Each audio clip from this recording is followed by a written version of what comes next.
Estamos en el capítulo 11 y vamos a leer del versículo 15 al 19.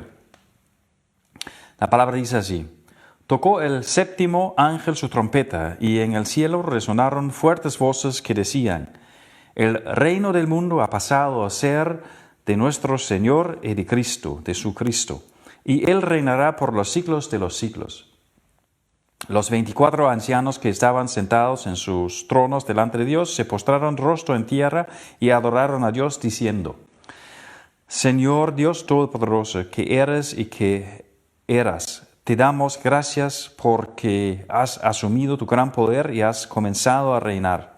Las naciones se han enfurecido, pero ha llegado tu castigo, el momento de juzgar a los muertos y de recompensar a sus siervos, los profetas, a tus santos y a los que temen tu nombre, sean grandes o pequeños, y de destruir a los que destruyen la tierra. Entonces se abrió en el cielo el templo de Dios, allí se vio el arca de su pacto y hubo relámpagos, estruendos, truenos, un terremoto y una fuerte granizada. Este pasaje del versículo 15 al 19 habla de Dios y su ungido, el Cristo. Cristo es la palabra griega que significa el ungido, que es tomado del hebreo de la palabra Mesías.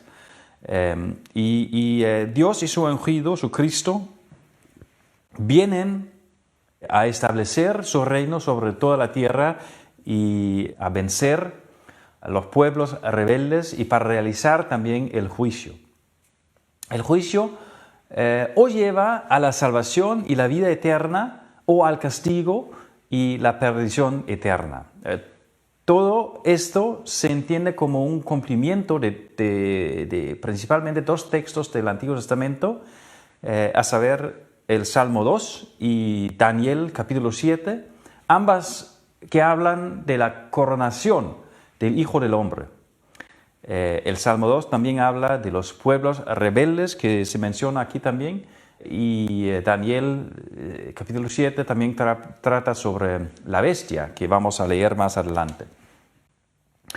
El párrafo también funciona como una introducción a los dos grandes señales en el cielo que vemos en los capítulos 12 a 14 y 15 a 16.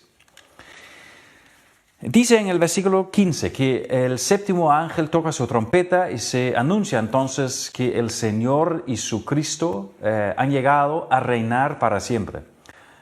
Y precisamente por esta expresión, el Señor y su ungido, o su Cristo, sabemos que es una alusión al Salmo 2, versículo 2, porque es realmente el único otro lugar en la Biblia donde encontramos esa expresión.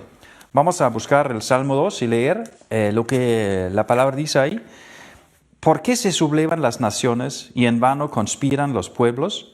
Los reyes de la tierra se rebelan, los gobernantes se confabulan contra el Señor y contra su ungido. Aquí tenemos esa expresión, el Señor y su ungido, que tenemos también aquí en Apocalipsis.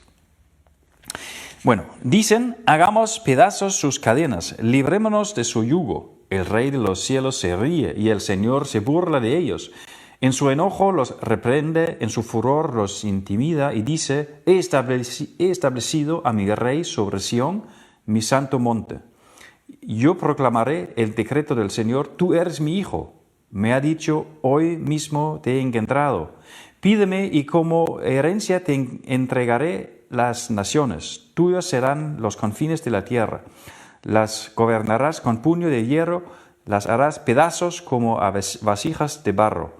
Ustedes, los reyes, sean prudentes, déjense enseñar, gobernantes de la tierra. Sirvan al Señor con temor, con temblor, ríndanle alabanza.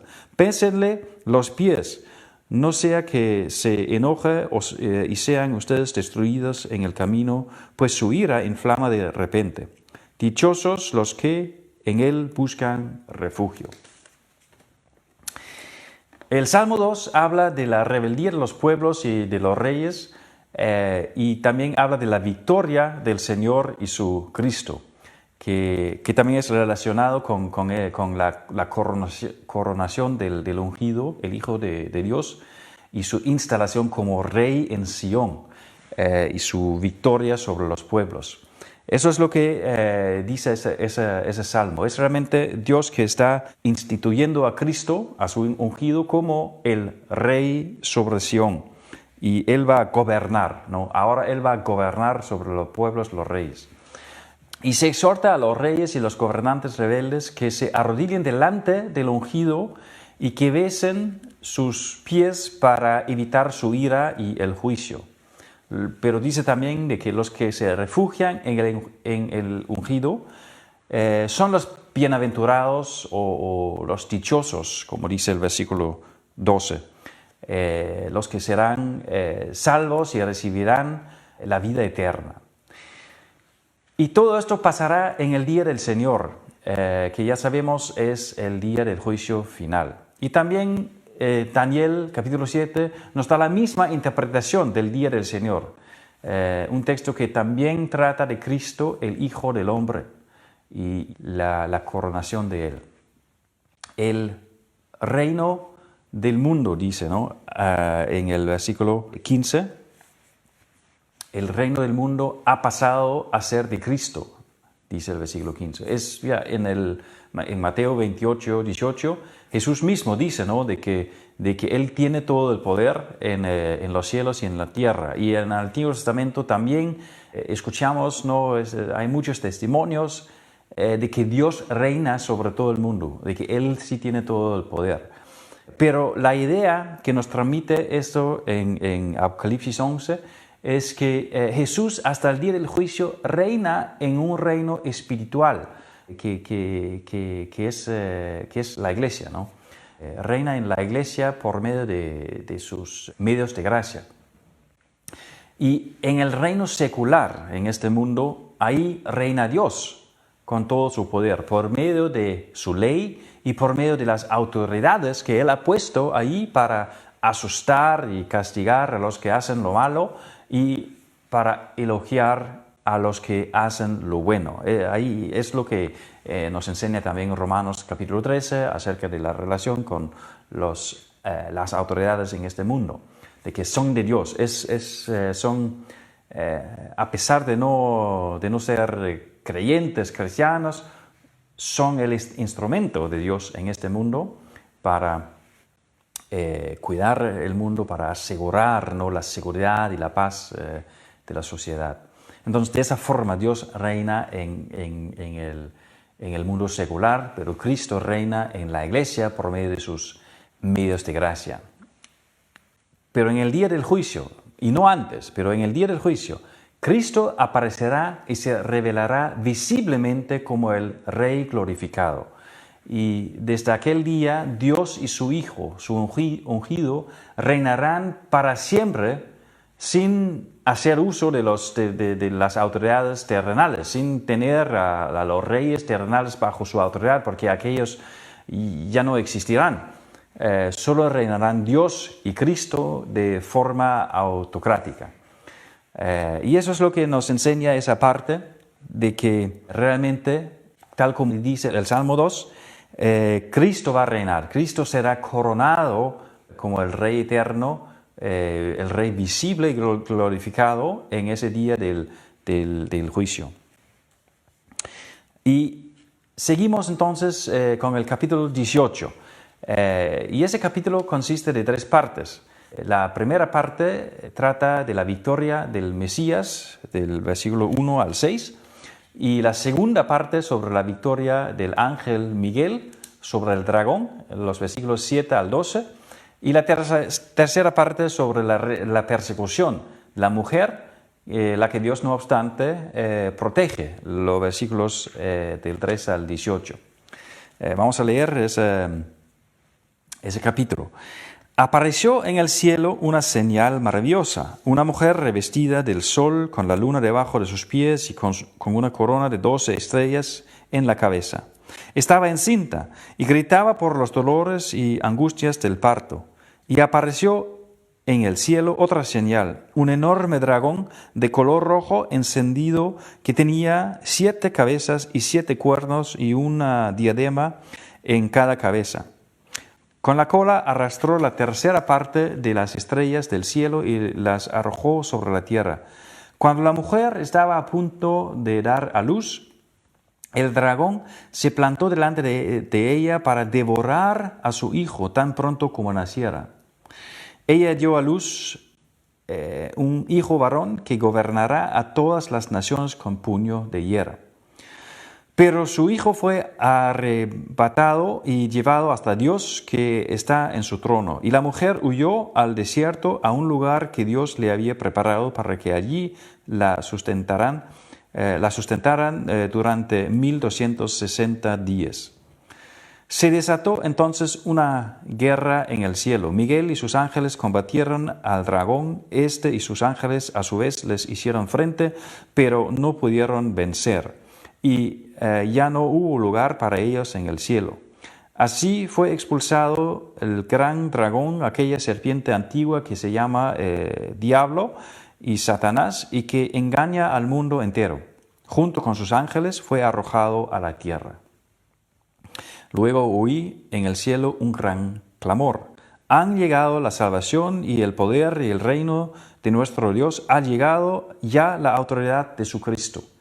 Porque ha sido expulsado el acusador de nuestros hermanos, el que los acusaba día y noche delante de nuestro Dios.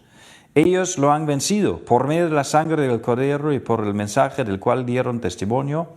No valoraron tanto su vida como para evitar la muerte. Por eso, alégrense cielos y ustedes que los habitan. Pero ay de la tierra y del mar. El diablo, lleno de furor, ha descendido a ustedes porque sabe que le queda poco tiempo. Cuando el dragón se vio arrojado a la tierra, persiguió a la mujer que había dado a luz al varón. Pero a la mujer se le dieron las 2 alas de gran águila para que volara al desierto, al lugar donde sería sustentada durante un tiempo y tiempos y medio tiempo, lejos de la vista de la serpiente. La serpiente, persiguiendo a la mujer, arrojó por sus fauces agua como un río para que la corriente la arrastrara. Pero la tierra ayudó a la mujer, abrió la boca y se tragó el río que el dragón había arrojado por sus fauces. Entonces el dragón se enfureció contra la mujer y se fue a hacer guerra contra el resto de sus descendientes, los cuales obedecen los mandamientos de Dios y se mantienen fieles al testimonio de Jesús. El dragón se plantó a la orilla del mar. El capítulo 2 consiste entonces en esas 3 partes. Y en la primera parte vemos entonces esa victoria del Mesías, ¿no? Porque cuando el capítulo 1 habla del sol, la luna y las estrellas, ¿cómo se entiende esto? Bueno, obviamente es una alusión, una referencia a Génesis capítulo 37, versículos 9 en adelante. Ahí leemos sobre el sueño de José. José vio a toda su familia, su madre, su padre, sus hermanos, y él era como el sol y ellas como estrellas y luna. Y basándose en el texto y en esa alusión al pueblo de Dios, o sea, esa alusión no al texto del sueño de José, que habla sobre sus 12 hermanos, ¿no? Que son los 12 hijos de Jacob, que son los que formaron el pueblo de Dios, ¿no? Es entonces mejor entender a la mujer, ¿no? En esa parte de Apocalipsis, entender esa imagen de la mujer, ¿no? Como la verdadera Israel, ¿no? Porque hace referencia al pueblo Israel, ¿no? A los 12 hermanos. Entonces, la mujer aquí obviamente es una ilustración, ¿no? del nuevo pueblo, el pueblo de la fe, la iglesia, la verdadera iglesia.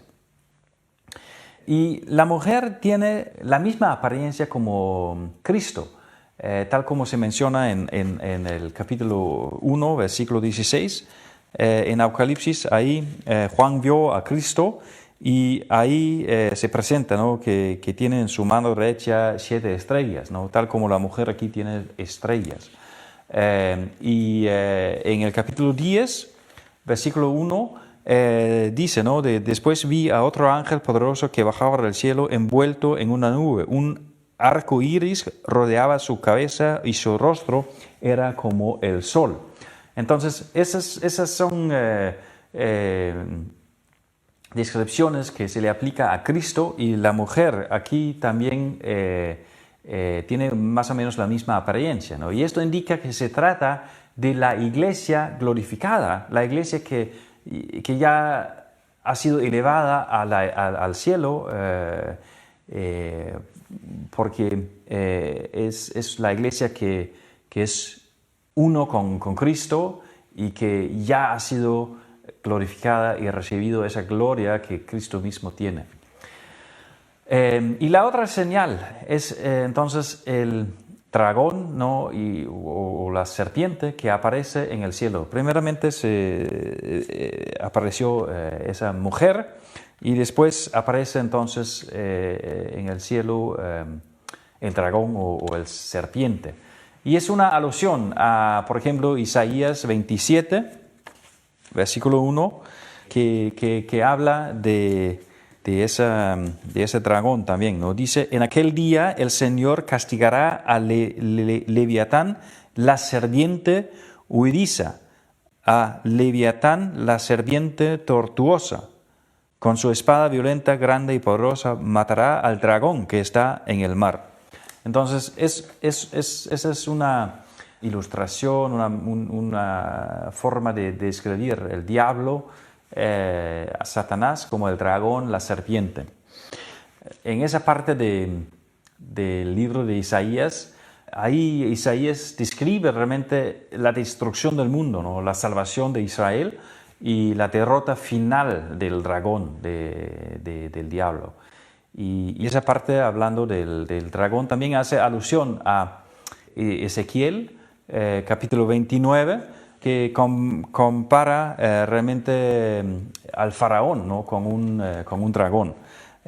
Y eso también nos muestra, ¿no?, eso de comparar al faraón con un dragón y tener esa alusión aquí en Apocalipsis. Eso equivale muy bien a la descripción de las plagas que tenemos en el capítulo 8 en Apocalipsis. Los dos lugares hacen referencia al Éxodo, ¿no?, al faraón y a las plagas, y entendemos que el día del juicio realmente será como un nuevo Éxodo, porque Dios va a rescatar a su pueblo en medio de tribulaciones y en medio de muchas dificultades. Dios va a llevar su pueblo a la seguridad, a la vida eterna, tal como hizo con el Éxodo de Egipto, cuando llevó su pueblo de la esclavitud hacia la seguridad en el desierto y después a la tierra prometida. Nos damos cuenta de que ese dragón es muy poderoso porque dice que tiene cuernos y coronas. Y es una forma de ilustrar su poder. Y Apocalipsis 12:10 nos hace entender que el dragón es realmente Satanás, que fue expulsado del cielo, el que tentó a Adán y Eva y causó la caída en el pecado. Porque dice... porque ha sido expulsado el acusador de nuestros hermanos, el que los acusaba día y noche delante de nuestro Dios, ¿no? Es el acusador, ¿no? Y también en el versículo 9 dice de que fue expulsado el gran dragón, aquella serpiente antigua, una referencia, ¿no?, a la caída de Adán y Eva, el que se llama Diablo y Satanás y que engaña al mundo entero. Entonces, ese dragón, el serpiente, es el diablo. En el versículo 12 se dice que la mujer da a luz a un varón que gobernará con puño de hierro. Y esta es, una vez más, una cita del Salmo 2. Ahí Dios dice sobre su hijo que gobernará con puño de hierro. Sabemos que el Salmo 2 está una descripción de la entronización del Hijo de Dios como Rey eterno en el día del juicio. Así que probablemente no debemos entender la expresión dar a luz aquí en el capítulo 12 como un nacimiento, un verdadero nacimiento, sino como una forma de expresar la entronización de Cristo en el día del juicio. Claro, muchos lo interpretan como el nacimiento de Jesucristo en este mundo, pero así, tomando en cuenta el contexto y la referencia al Salmo 2, quizás sea mejor entenderlo como la entronización de Cristo en el día del juicio. El dragón obviamente trata de impedir ese nacimiento o esa entronización, como dice, ¿no? Pero a pesar de su poder no logra hacerlo. Y dice que el Hijo de la Mujer fue llevado hasta Dios y su trono. Y eso precisamente aluda a la entronización de Cristo en el último día, cuando Dios vence totalmente a los enemigos y pone a Cristo también como el Rey eterno. Los versículos del 7 al 12, ahí escuchamos sobre el intento del dragón de impedir que Cristo sea elevado, coronado como Rey, pero no fue exitoso. Entonces es lo que nos dice la primera parte: Cristo fue victorioso y fue elevado y coronado. Pero el dragón entra entonces en una guerra con el ángel Miguel y sus ángeles, y es derrotado en esa guerra. Y Miguel, el ángel Miguel, puede ser una alusión a Cristo mismo. Los versículos de esa parte nos muestran, ¿no?, de que, por lo menos dice, ¿no?, de que él fue derrotado por causa de la sangre del Cordero, como dice el versículo 11. Ellos lo han vencido por medio de la sangre del Cordero, ¿no? Entonces, puede ser de que Miguel simplemente es una alusión a Cristo para decir que Cristo es quien ha vencido. Y al final de esa parte hay una exhortación, ¿no?, a alegrarse. Los que habitan los cielos deben alegrarse y la razón de esa alegría es la segunda venida de Cristo y la derrota de Satanás. Pero el ay que sigue indica de que también hay razón por lamentarse en ese momento, porque Satanás está furioso por causa de su derrota, y ha llegado a la tierra, dice, por un corto tiempo.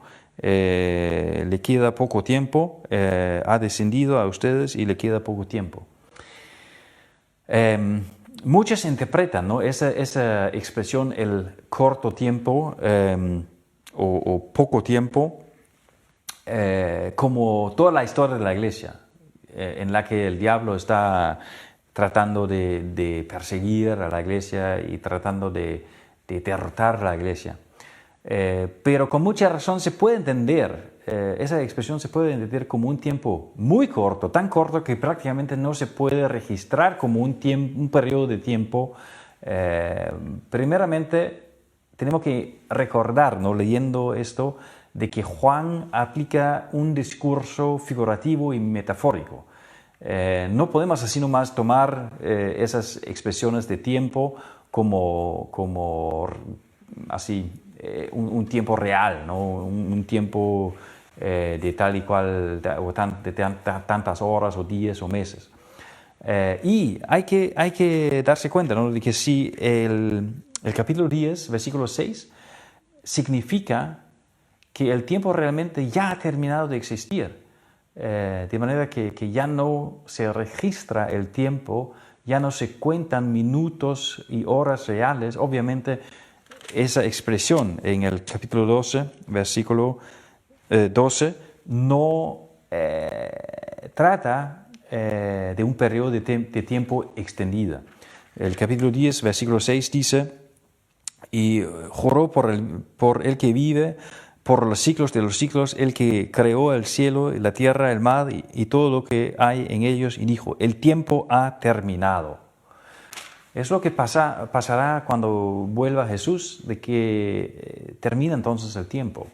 Y si esto es el caso aquí en el día del juicio, obviamente debemos entender, ¿no?, esa llegada del diablo a la tierra por un tiempo corto como algo figurativo. La tercera parte del capítulo 12, ahí leemos, ¿no?, de que, bueno, primeramente el dragón trata de perseguir a la mujer, ¿no?, o sea, a la iglesia, llegando a la tierra. Pero no resulta, porque la mujer es llevada a un lugar seguro en el desierto. Se le dieron a la mujer alas de un águila para que pueda volar a un lugar seguro. Y esta es una alusión también al Éxodo. En Éxodo capítulo 19 y versículo 4 se dice: ustedes son testigos de lo que hice en Egipto y de que los he traído hacia mí como sobre alas de águila, dice el Señor. Isaías capítulo 40 dice lo mismo. En el versículo 31 se dice: pero los que confían en el Señor renovarán sus fuerzas, volarán como las águilas, correrán y no se fatigarán, caminarán y no se cansarán. Entonces, aquí en Éxodo 19 tenemos así esa palabra de Dios sobre las alas de águila. Él llevó el pueblo de Israel de la esclavitud en Egipto a la tierra prometida como sobre alas de águila.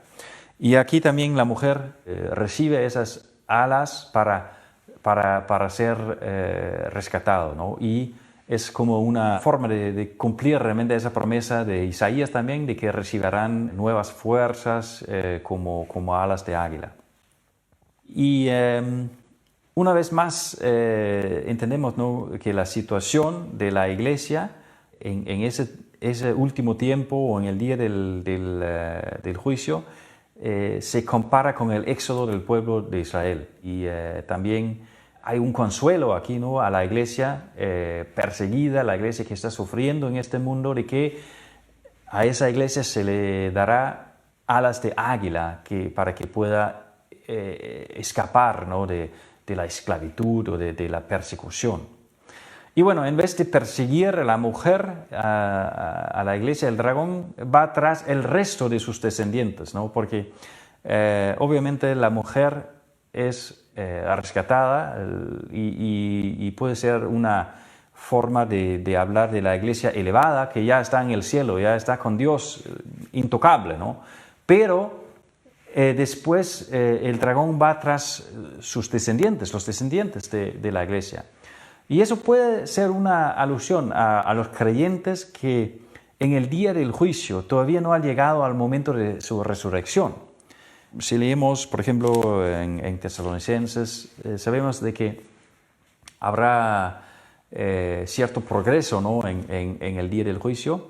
Primeramente los que murieron en la fe van a resucitar, eso es la iglesia así de la historia, y después los que viven cuando venga Jesús van a resucitar o van a estar con Él. Entonces, hay como un momento, no es un tiempo así extendido, pero de todo modo hay cierto progreso, ¿no? Entonces, puede ser de que los descendientes de la iglesia, a los que el dragón empieza a perseguir, son entonces los que todavía en el día del juicio están esperando en la tierra su resurrección o su nueva vida con Cristo en ese día.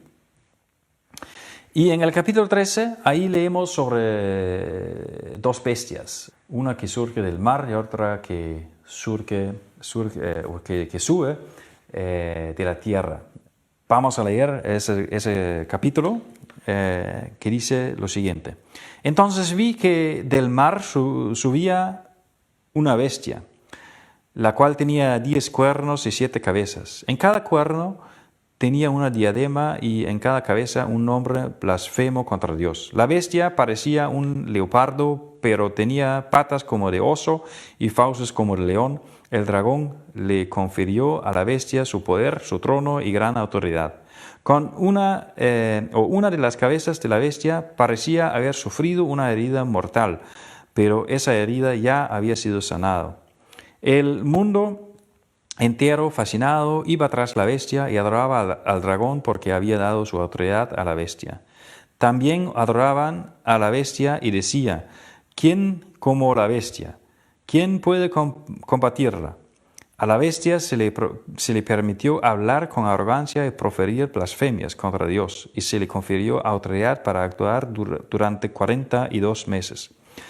Abrió la boca para blasfemar contra Dios, para maldecir su nombre y su morada a los que viven en el cielo. También se le permitió hacer la guerra a los santos y vencerlos, y se le dio autoridad sobre toda raza, pueblo, lengua y nación. A la bestia la adorarán todos los habitantes de la tierra, aquellos cuyos nombres no han sido escritos en el libro de la vida, el libro del Cordero que fue sacrificado desde la creación del mundo. El que tenga oídos, que oiga. El que deba ser llevado cautivo, a la cautividad irá. El que deba morir a filo de espada morirá. En esto consisten la perseverancia y la fidelidad de los santos. Después vi que de la tierra subía otra bestia. Tenía 2 cuernos como de cordero, pero hablaba como dragón. Ejercía toda la autoridad de la primera bestia en presencia de ella, y hacía que la tierra y sus habitantes adoraran a la primera bestia, cuya herida mortal había sido sanada. También hacía grandes señales milagrosas, incluso la de hacer caer fuego del cielo a la tierra y a la vista de todos. Con estas señales que se le permitió hacer en presencia de la primera bestia, engañó a los habitantes de la tierra. Les ordenó que hicieran una imagen en honor de la bestia, que después de ser herida a espada revivió.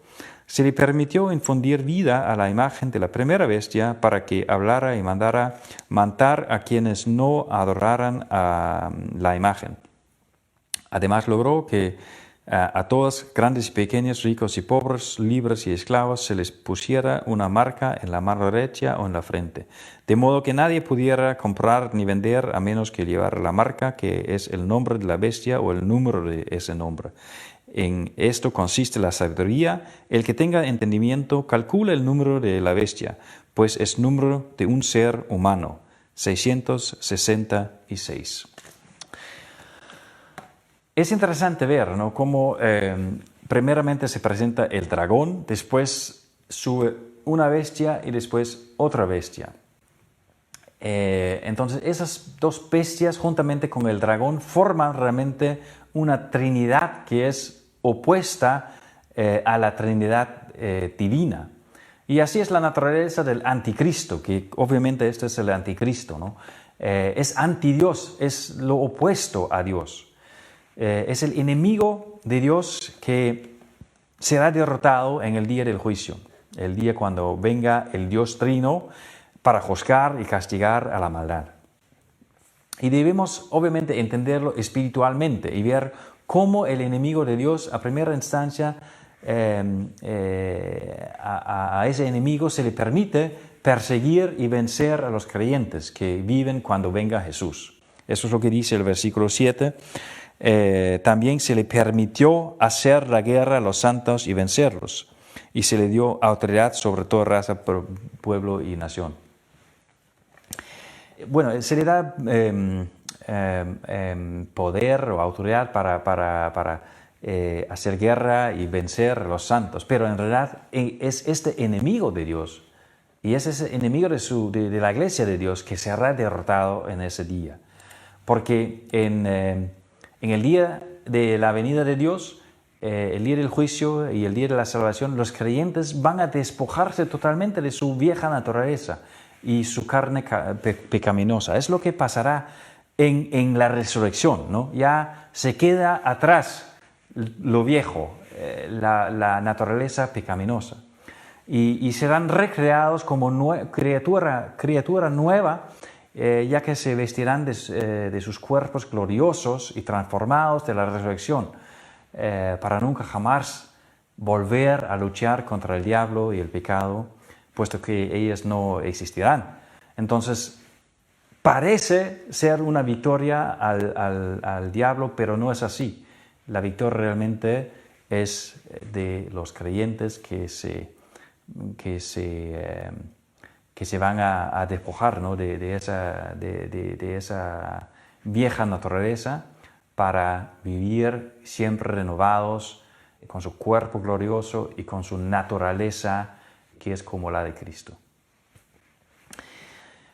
Entonces queda claro en esto, ¿no? de que la bestia es el anticristo, que se burla de Dios y que es también el objetivo, o sea, el objeto de adoración de parte de todos los que no creen en Jesús. Y eso subraya lo que entendemos en la Biblia, ¿no? De que no existe la neutralidad espiritual.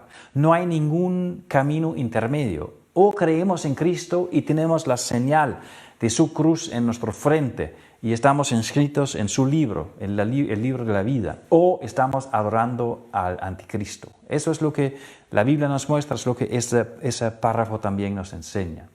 Y solamente los que creen en Jesús saldrán vencedores en la guerra del juicio y serán salvos, como las cartas a las iglesias en Apocalipsis 2 y 3 también decían. Y el versículo 9 del capítulo 13 también muestra que ese párrafo versa realmente sobre el mismo tema como en las cartas, la advertencia de la apostasía y la exhortación a perseverar en la fe, porque dice, ¿no? Que el que tenga oídos que oiga, ¿no? Es lo que leímos varias veces también en las cartas, ¿no? Y dice, ¿no? De que en esto consiste la perseverancia, la fidelidad y la fidelidad de los santos. La muerte que sufrirán los creyentes que viven cuando venga el día del juicio es equivalente a la muerte de la que habla Jesús y de la que habla Pablo también cuando hablan de dejar que el viejo Adán o la vieja naturaleza pecaminosa mueran, ¿no? Es lo que dice Pablo, ¿no? Que debemos dejar, ¿no? que muera esa naturaleza, y Jesús dice también de que el que quiera salvar su vida la perderá, pero el que pierda su vida por mi causa la encontrará. Entonces aquí tenemos esa situación, ¿no? De que los creyentes pierden su vida, pero no es una derrota. De una manera u otra, Dios permite que Satanás será el instrumento de esa muerte y de esa transformación de los creyentes, pero no van a perder su corona, pierden su vida, pero no van a perder la victoria con Cristo, más bien su muerte será para vida y victoria. El que pierda su vida por mi causa la encontrará en la vida eterna. Es lo que pasará, es lo que nos enseña esos versículos también, así entendido de la forma espiritual, más que en la forma concreta, la forma literal. Y la otra bestia hace cosas semejantes a la primera, puesto que es el mismo anticristo, ¿no? Vemos de que el dragón le dio poder a la primera bestia, tal como Dios le dio poder a Cristo, y ahora la segunda bestia recibe poder de la primera bestia, tal como el Espíritu Santo recibió poder de Cristo. Entonces es un paralelo, ¿no? a la divinidad, a la Trinidad. Y así como el Espíritu Santo obra por medio del Evangelio para crear la fe en Cristo en los hombres, y así la segunda bestia aviva la imagen de la primera bestia para que lo adoren y para hacer guerra contra los creyentes, como dice el versículo 15. Se le permitió infundir vida a la imagen de la primera bestia para que hablara y mandara matar a quienes no adoraran a la imagen. Entonces la bestia lleva el número 666 Y muchos tratan y han tratado de identificar a personas históricas como el anticristo por medio de este número. Pero no es posible llegar a una conclusión segura por ese camino. Lo más importante es quizás que el número 6 sea menor que el número 7, que es el número divino. 666 es un número que falla 3 veces tratando de ser un número divino. Nunca, jamás va a lograr ser como Dios. 777 es entonces el número divino de Dios, de Cristo, del Espíritu Santo, de la gracia, la salvación de la humanidad. Y el 666 nunca llega a ser como este número y por tanto nunca será digno de adoración. Y por consiguiente los que llevan el número 666 están fuera del reino de Dios y de Cristo porque pertenecen a la bestia. Son los que se pierden, los que llevan ese número, los que se contentan de adorar a la bestia, ¿no? Pero Juan nos muestra aquí de que quien debemos adorar es Cristo, porque Dios, el Dios Trino, es el verdadero Dios y Él es quien ha vencido y que vencerá en el día del juicio también.